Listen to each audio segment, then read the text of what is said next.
So let's talk about the fundamental beliefs that are explained in the Quran. According to the Quran, every Muslim should believe in one God, God's angels, God's prophets, God's books, God's day of judgment, and God's decree. So let's talk about each belief and see what does this entail. The first fundamental belief of Islam coincides with the first pillar of Islam. It is the profession of the Muslim faith, the so-called Shahada. There is no God but Allah, and Muhammad is his messenger. That is the foundation of Islam as a religion, because Muhammad thought that his mission consisted in eradicating polytheism, eradicating paganism. So therefore, the oneness of God is the first pillar and the first belief of Islam. The word Allah is the Arabic word that means the God or the one. Al in Arabic is the same as the article the in English. Allah, the God. You may not know that, but there are languages without articles. For example, there are no articles in the Russian language. No a, no the, nothing. So when Russians study English, learn English, one of the most difficult things for us is to understand when you put a, when you put the, when you put nothing at all. But I know that there are two cases where I have to put the. The first one is Allah, the God. And the second one is the University of the Arts. Not, not some kind of university. There is only one unforgivable sin in Islam. It is so grave that it has its own name, shirk. S-H-I-R-K, shirk. Even talking about shirk may agitate a Muslim. Shirk means when you associate anything or anyone with God. God has no associates. So therefore, no entity in the world, including human beings, can ever be associated with God. By the way, what is the only unforgivable sin in Christianity? Well, there are 7 deadly sins. There are mortal sins. But what sin is the gravest, according to the Bible? If you don't remember, it is blasphemy against the Holy Spirit. Blasphemy against the Holy Spirit, whatever that means. In Islam, it is shirk. It is associating anything or anything, anything or anyone with God. The second fundamental belief of Islam states that Muslims should believe in God's angels. The Quran talks about angels, good and evil angels, or demons. Many of my Catholic students believe that the Bible talks about Lucifer. But if you read the Bible, there is no mentioning of the fallen angel by name, Lucifer, the morning star. There are some references in the book of Isaiah that were interpreted as the references to Lucifer. But Lucifer, as this specific figure, is not mentioned in the Bible. However, in the Quran, we find the reference to this fallen angel. In the Quran, his name is Iblis, I-B-L-I-S, Iblis. And the Quran tells us that this angel was one of the greatest angels, was part of God's concourse. But then he refused to bow down before man at his creation, and for his pride was deposed and became the adversary of God. And since then, this fallen angel, this evil angel, along with his minions, are trying to seduce men. The Quran tells us that the mission, the purpose of those evil angels is to trick people into believing that what they do is good and right, when in fact what they do is wrong and evil. But as the Quran tells us, in the end of days, those evil angels won't be able to protect those people, and they will surrender to goodness. The Quran also talks about good angels, guardian angels, and in many respects what the Quran says about angels is very close to what we know from the Bible.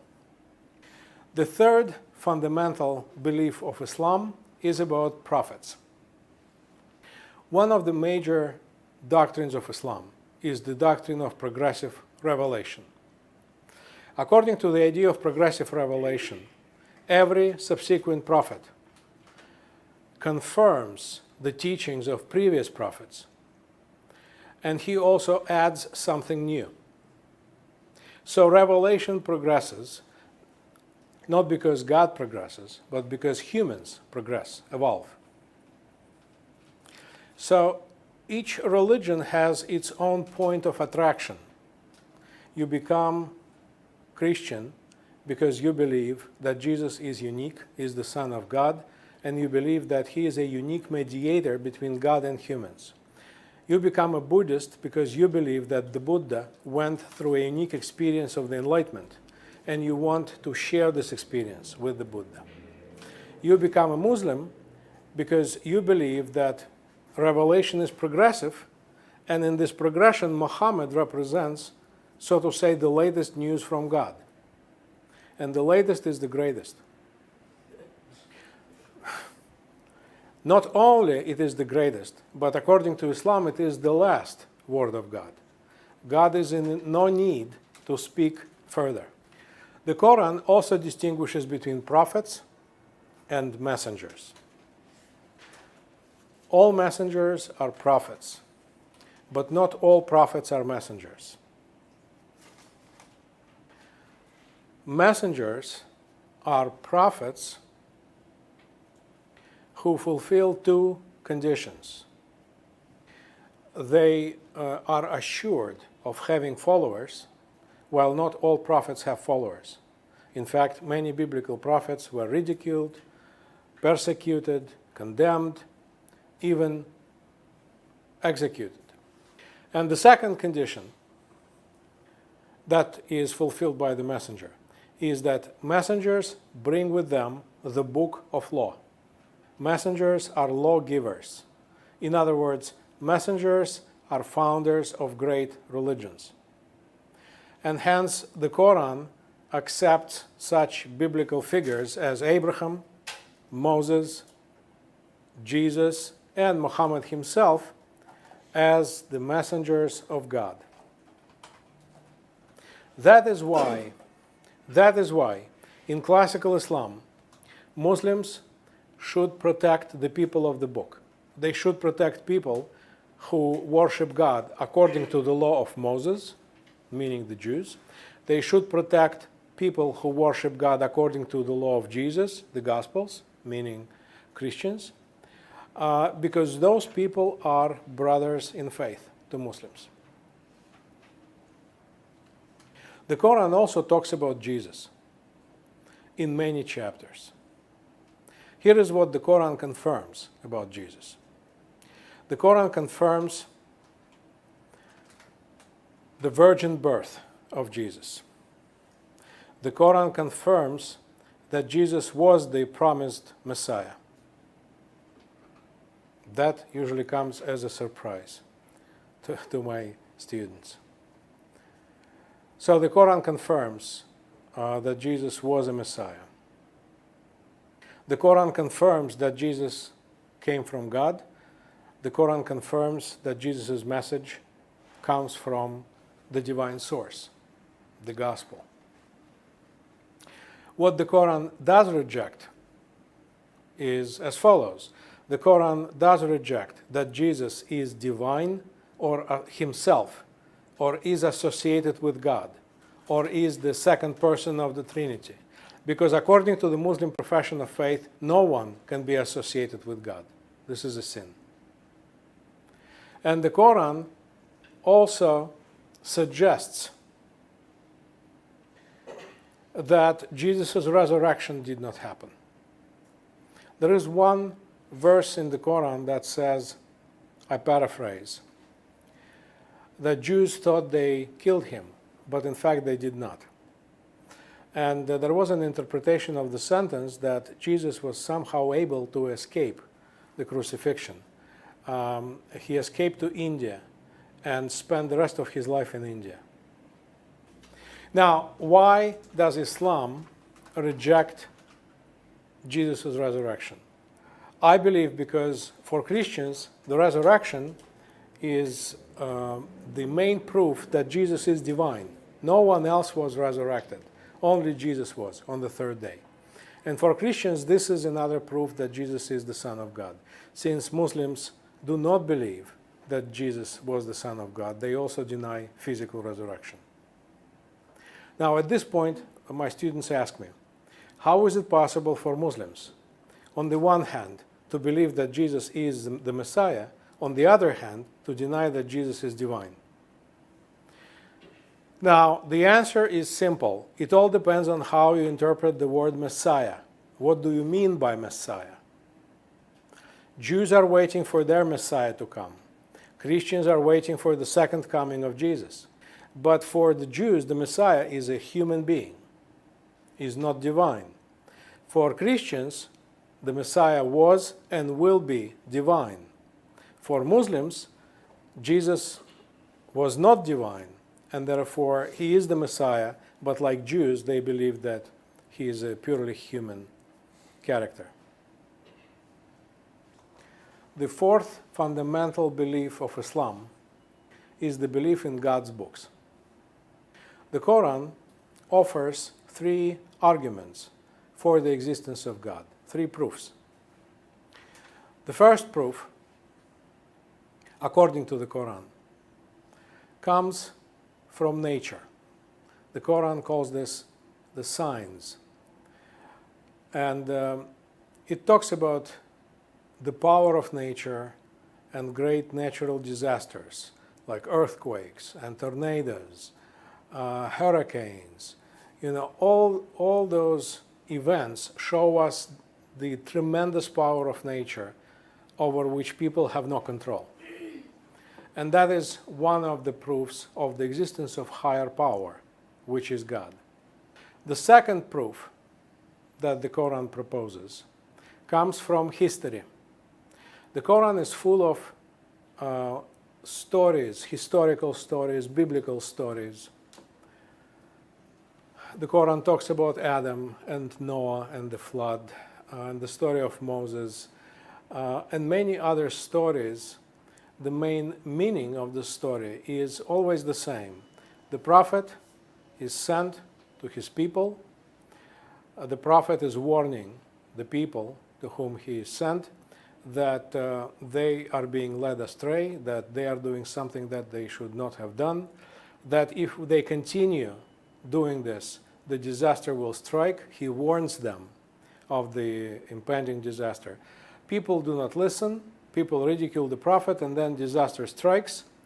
And those stories supposed to show that the prophet was speaking in the name of God. He knew the truth of the situation, and therefore this truth testifies to God's existence. And finally, the third proof of the existence of God comes from the scriptures. The Quran challenges people to write a book that would be as influential as the Torah, the Gospels, and the Quran itself. So the very fact that those books were written by people who were not educated in common schools, and the very fact that those books are more influential than any other book in history proves, according to the Quran, the existence of God. So by belief in books, the Quran, of course, means sacred scriptures. The Muslims should believe not only in the Quran, but also in the Torah and in the Gospels. the Jewish scriptures and the Christian scriptures. And that's why Jews and Christians are called the people of the book. The fifth fundamental belief of Islam is the belief in divine judgment. And here we come to our topic, the topic of the apocalypse. In this list of beliefs, major beliefs, the belief in the Day of Judgment for Muslims comes only second in importance after the profession of faith. The belief in the future apocalypse is one of the cornerstones of the Muslim religion. The Qur'an calls this Day of Judgment by different names. It is the Day of Judgment, it is the Day of Doom, it is the Day of Distinction, it is the Day of Separation between good and evil. So the Qur'an describes this Day of Judgment in pretty much the same way as does the Bible and the book of Revelation. A great disaster will strike. The sun will stop giving light. The stars will fall from the sky. The people will be resurrected, will be raised up from their graves, and they will rush to the judge with two books in their hands. One book in the right hand, that book symbolizes their good deeds, and with one book in their left hand, and that book symbolizes their evil deeds. The result of the judgment is also the same. According to their deeds, according to what they've done, they will end up either in heaven or in hell. Heaven is described metaphorically, spiritually, as a place of delight and happiness, very much like the Garden of Eden, the place of abundance, when people enjoy the company of other people and drink wine. Now, this is obviously a symbolic description because Muslims are not allowed to drink wine. And hell is described as a place of torment for those who were not righteous and went against the will of God. Now, the sixth and last fundamental belief of Islam is the belief in divine decree. What does it mean? It means that we as people have our free will and we do our best.